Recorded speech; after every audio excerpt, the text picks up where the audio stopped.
संजीव चौधरी आए हैं, इनको मैं ऐड कर लेता हूँ। हाँ जी, संजीव चौधरी बताएँ, कुछ कहना है आपको? हाँ जी, गुड इवनिंग एसजे सर। बहुत बहुत बधाई है, एक बार फिर आपने शानदार प्रेजेंटेशन दिया है, तो आप बधाई के पात्र हैं एज यूजुअल। तो मैं यहाँ पे शुक्रिया। बेसिकली पहले भी हाँ एक दो बार मैं आपके लाइव स्ट्रीम में आ चुका हूँ, तो वहाँ पे लास्ट टाइम हुँ। शायद मैंने बोला था भी आपके साथ एक डॉक्यूमेंट शेयर करना चाह रहा था। एशियाटिक सोसाइटी ऑफ इंडिया जो अंग्रेजों ने बनाई थी भारत में, तो जब हुँ, इन्होंने हुँ। उत्खनन किया इंडिया में, पुरातात्विक जो सर्वे ऑफ इंडिया भी उन्होंने एस्टैब्लिश किया, आर्कोलॉजी का हुँ, सारा सिस्टम दिया इंडिया का with all hmm, hmm. Evidences. Bharat ही नहीं, अरब का, एशिया का, ईरान का, सारा इन्होंने हिस्टोरिकल फैक्ट्स वहाँ पे रखे थे, डॉक्यूमेंट्स।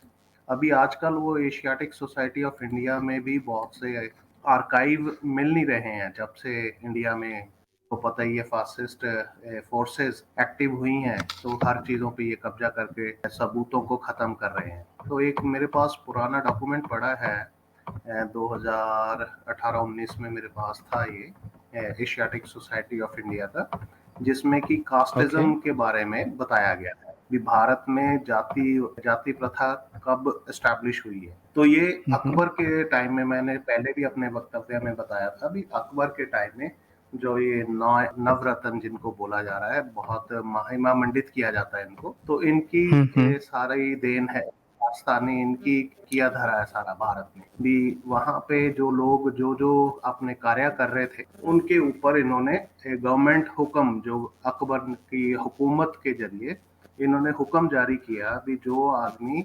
पर्टिकुलर ट्रेड में काम कर रहा है, जैसे बढ़ई है, वो बढ़ई का कार्य कर रहे हैं, उनकी फैमिलियां, उनके बच्चे भी वही कार्य करेंगे, और उनकी जो रीति रिवाज और शादी ब्याह है, लेन देन, वो भी सिर्फ पर्टिकुलर सेम के लोगों में होगा जो बढ़ई का काम करते रहेंगे। वैसे ही दूसरे लोगों को जो अलग अलग ट्रेड्स में थे, उनके ऊपर इन्होंने ये हुक्म लागू किया। अगर चाहें तो मैं आपको अभी ये डॉक्यूमेंट शेयर कर देता हूँ, मेरे पास पड़ा है, तो हुँ, लाइव हुँ। अगर स्क्रीन शेयर तो मैं आपको शेयर कर लूँ। हाँ, दिखा दूँगा, मैं दिखा दूँगा।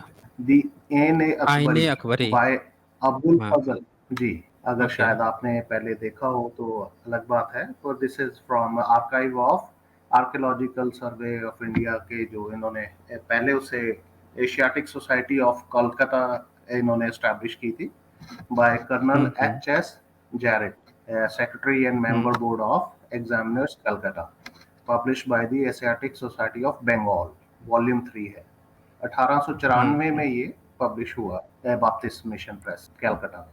तो ये हुँ, डॉक्यूमेंट हुँ। नंबर वगैरह हैं। तो इसमें बेसिकली हुँ, ये हुँ। जो डॉक्यूमेंट क्या कहता है, ये सारे के सारे with proof, they have given a documentary proofs भी, ये जो जो जाति प्रथा भारत में हुई, discrimination with the aboriginal people, जो भारत के जो एबोरिजिनल मतलब जो भारत के मूल निवासी लोगों के साथ इन्होंने, पर्शियंस ने, बुक्स है, उन्होंने लोगों के बारे में भी लिखा है भी, हिंदूज के बारे में भी डिफाइन किया हुआ है। Persian books does not know the Indus, ये क्या बोलता है, Mughals have no idea of accurate translation and gave that the name of mixture of gloss and text with the flimsy paraphrase of them both, that they are wholly unable yet always pretend to write Sanskrit word in Arabic letters। तो ये यहाँ से okay. इनकी हेरा फेर और ये practices के बारे में सब कुछ बताया गया है। तो this is a quite long 534 पन्ने का ये डॉक्यूमेंट है। तो बहुत ही खूबसूरत इसमें एविडेंस और चीज़ें के बारे में डिस्क्राइब किया गया है, जो वस्तु स्थिति बताता है भारत की। तो हमारे हुँ, लोगों को हुँ। ये भी पढ़ना चाहिए। मतलब ये यही बताना चाह रहा है कि जो मुगलिया सल्तनत थी, तो उस समय जो यहाँ के मूल निवासी थे, उनके साथ जो डिस्क्रिमिनेशन हुआ, वो पारसी मूल के लोगों ने जी किया। और जी वो जी जी, उन्होंने प्लस ऐसा करके, और वो दिखाने की कोशिश भी किए होंगे मुगलों को कि देखो हम तुम्हारे ही साइड के जी हैं, इन लोगों के साथ के नहीं हैं। जी जी जी। तो ये सारे, ये अलब्रूनी का भी ये प्रीफेस 7 है। Alberuni in his preface express the same intentions which he particularly hmm, hmm. carried out, the mentioning similar theories among the Greeks as well as the ideas of Sufis। तो इसके बाद and other Christianic sect in order to show the relationship existing between them. And that is the pathetic doctrine of the unity of God. There, God, there is much in common between these systems. तो ये सारा का सारा ये जितने भी अरब और India और सूफियाना और सबका इन्होंने वहाँ पे क्लियर फैक्ट्स एंड फिगर्स दिए हुए हैं कि ये कैसे प्रैक्टिसेस कर रहे थे, वो कौन सी थ्योरियां दे रहे थे, तो इनका सारा का हुँ, सारा इन्होंने कच्चा चिट्ठा खोल के रख दिया है। तो this is a beautiful hmm, document. और बाकी चीजें तो सब पता ही चल रहा है जो, और उसके बाद जो ये अभी आपकी डिबेट चल रही थी, एक महाशया अमेरिका की स्टोरी में वो प्रूफ करना चाह रहे हुँ, थे हुँ, हुँ, हुँ, पुनर्जन्म और ये चीजों का। So this is all absurd theories, क्योंकि गोरों का भी कोई दीन अमान नहीं है, बहुत से गोरे हैं मेरे साथ। आई वाज इन यूके, वहाँ पे भी बहुत से ड्रामाटाइज लोग बैठे हुए हैं जो ये सो हुँ, कॉल्ड हिंदुइज्म की थ्योरियों को प्रचारित कर रहे हैं, बुद्धिज्म की। अभी भी आजकल सोशल मीडिया पे भी दो चार लोगों से मेरी बात होती है, तो वो अमेरिका में बैठे हैं और बुद्धिस्ट वहाँ के सेंटर्स में अपना वर्चस्व बनाया हुआ है, और वो भी वही हुँ, सेम हिंदूवादी थ्योरीज को प्रोपोगेट कर रहे हैं और बुद्धिज्म के बारे में भी भ्रांतियां फैला रहे हैं। तो मैंने उनको बोला कि भाई आप ये गलत थ्योरीज दे रहे हो, तो वो मेरे साथ भी उन्होंने काफी बहस करने की कोशिश की। फिर मैंने उनसे एविडेंसेस और चीजें मांगी। द वे थोड़ा सा आपसे भी मेरे को बहुत चीजें जानने को मिली है विद द पॉलीक्लिनिकल एविडेंसेस और हिस्टोरिकल और आर्कोलॉजिकल जो एविडेंसेस हैं उनके बारे में पूछा, तो they don't hmm, have hmm, those actual datas, but फिर भी वो अड़े रहे, नहीं नहीं ये तो अठ कथाएं हैं, उसमें है तो बुद्धिस्ट कहानियों में यूरोप में तो वहाँ पे भी बुद्धा को राजकुमार करके प्रचारित किया जाता है। वही सेम हिंदू ब्राह्मणिकल स्टोरी जो बताई जाती है, अभी उन्होंने 29 साल की उम्र में बूढ़ा देखा, एक मृत देखा, बीमार देखा, फिर इस वजह से वो दुखों को हल ढूंढने निकल गए। तो this is all what exactly they uh. Are doing the same practices. तो बहुत सी ऐसी चीजें हो रही हैं जहाँ पे हमारे लोगों को पता ही नहीं क्या हो रहा है। और साथ साथ जो वर्ल्ड मतलब बुद्धिस्ट फेलो मतलब फेलो अमेरिका जी जी ऐसा भी है कि जो ब्राह्मणिकल सिस्टम है वही वहाँ पे भी बुद्धिज्म में घुस के वही रिप्रेजेंट कर रहा है, जी जी बिल्कुल। ये तो देखिए वर्ल्ड जो वही कर रहा है। हर साल संगति होती है, जापान में भी पीछे हुई है, वहां पे ये सारे के सारे हुँ, ब्राह्मण्स वहां पे घुसपैठ करके वहां अपने आप को बुद्धिस्ट डिक्लेयर करके बताते भी हम बुद्धिस्ट है। इवन वेंकैया नायडू जो लास्ट टाइम पिछले साल तक उपराष्ट्रपति भी रहा है, कितना बड़ा हिंदूवादी अपने आप को इंडिया में ब्राह्मण कहते हैं, और ये इंडिया को रिप्रेजेंट कर रहा था बीइंग ए बुद्धिस्ट। जो वर्ल्ड बुद्धिस्ट हुँ, हुँ, कॉन्फ्रेंसेस होती हैं, और बड़े बड़े ये जितने भी ब्राह्मण्स हैं वहाँ से, साउथ से, वहाँ जाके अपने आप को बुद्धिस्ट बताते हैं। और मजेदार बात है, ये अरबों खरबों रुपए की वहाँ से ग्रांट्स लेके आते हैं, पैसा जो मिलता है इंडिया को। इंडिया को हुँ, हुँ, फॉरेन हुँ, से जापान, कोरिया, ताइवान, लाओस, छोटे छोटे कंट्री भी, इवन श्रीलंका तक अरबों खरबों रुपया डोनेट देते हैं बुद्धा के नाम पे। भी आप बुद्ध हुँ, के देश को रिप्रेजेंट करते हैं, तो वो अरबों खरबों रुपए का इंडिया को डोनेशंस देते हैं। तो इन्होंने अपनी संस्थाएं बना रखी है बुद्धिज्म के नाम से, फेक एनजीओज बना रखी है बुद्धिस्ट, और वहां पे ये करोड़ों अरबों रुपए वहां से बाहर से लेके आते हैं सिर्फ बुद्धा के नाम से। और इंडिया में आप सबको हुँ, पता ही है, वहां पे कुशीनगर में भी हुँ, इन्होंने हुँ, बौद्ध मठों पे कब्जा कर रखा है हिंदूवादी ब्राह्मणों ने। तो सब जगह, इवन कुछ दिन पहले की घटनाएं हैं जो कुशीनगर में भी वहाँ का बुद्ध विहार है, वहाँ पे भी कब्जा कर रहे हैं। तो ये चीजें चल रही हैं इंडिया में। तो बुद्धिस्ट जितने भी प्रैक्टिशनर हैं एक्चुअल में, उनके साथ ये गाली गलौज करते हैं, लड़ाई झगड़ा करते हुँ। हैं, और बाहर सारा कुछ ये बुद्धा के नाम से खा रहे हैं। और मजेदार बात है, जापान जो है हर साल 300 स्कॉलरशिप देता है इंडियंस को ड्यू टू अच्छा, ओनली बुद्धा। हाँ, हर ओके। बच्चों को जो फुली फुली फंडेड 20-20 लाख रुपए से लेके 40 लाख रुपए तक का पूरा खर्चा जापान गवर्नमेंट देती है उनको। भी आप यहाँ पे देखिए पढ़िए लिखिए। ये बात जो है, ये बात हम भारतीयों में किसी को नहीं पता है। मुझे मेरे ख्याल से किसी भी यहाँ पे अम्बेडकराइट में कुछ लोग होंगे जिनको पता होगा, किसी को पता तक नहीं है ये बात, बताइए। नहीं, पिछले और वो 3-4 स्कॉलरशिप सालों का से मैं ये फायदा हर भी यही उठा प्लेटफॉर्म रहे पे, होंगे। ओके, जी, जी, ओके। बिल्कुल। पिछले 4 सालों से मैं हर प्लेटफ़ॉर्म पे सभी को बताता हूँ, बच्चों को भी, भैया ये आप हर अप्लाई कीजिए। आज दिसंबर चल रहा है, ये दिसंबर में निकली होती हैं फॉर्म्स।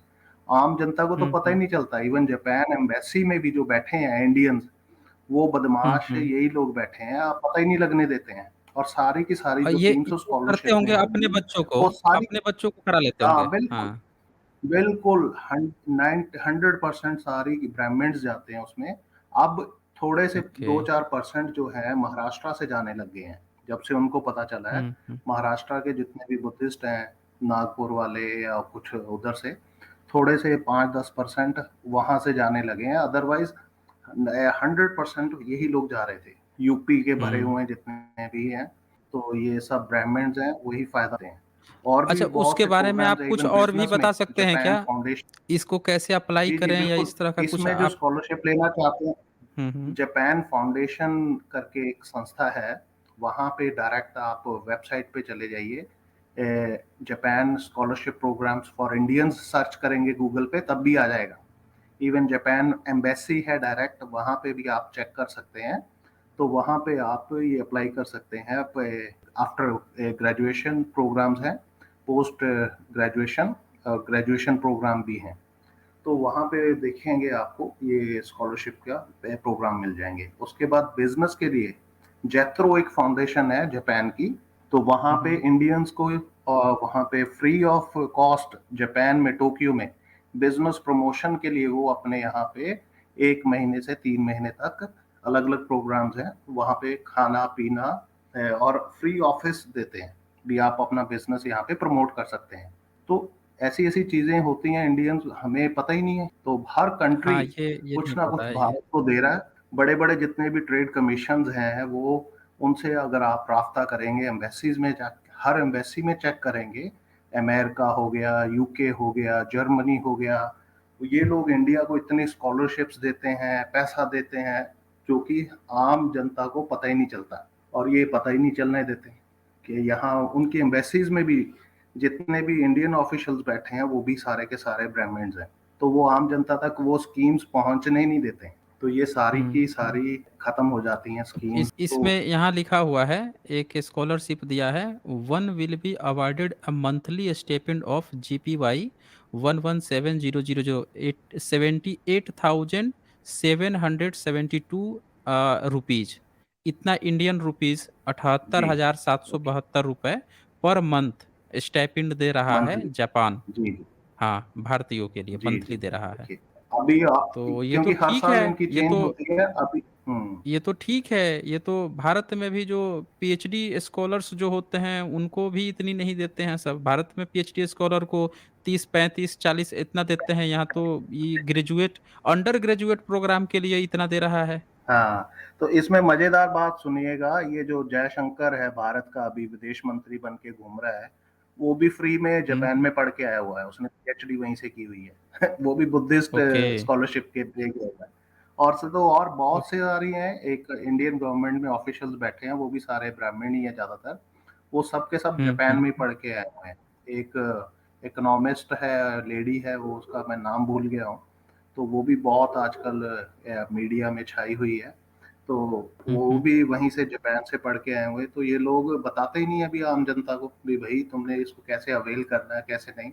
वहाँ तो क्या ही करेंगे, इंडिया में ही सारी यूनिवर्सिटीज़ को खत्म कर रहे हैं डे बाय डे। तो this is what we have uh. To check it out. भी ह बच्चों को अवेयरनेस करने की ज़रूरत है। साथ में मेरे ख़्याल से आप ये अपने जितने भी मीडिया आपका चैनल है साइंस जर्नी में या किसी प्लेटफ़ॉर्म में, बीच-बीच में एक हुँ, ये हुँ। सेक्शन अवेयरनेस का भी रख दीजिए।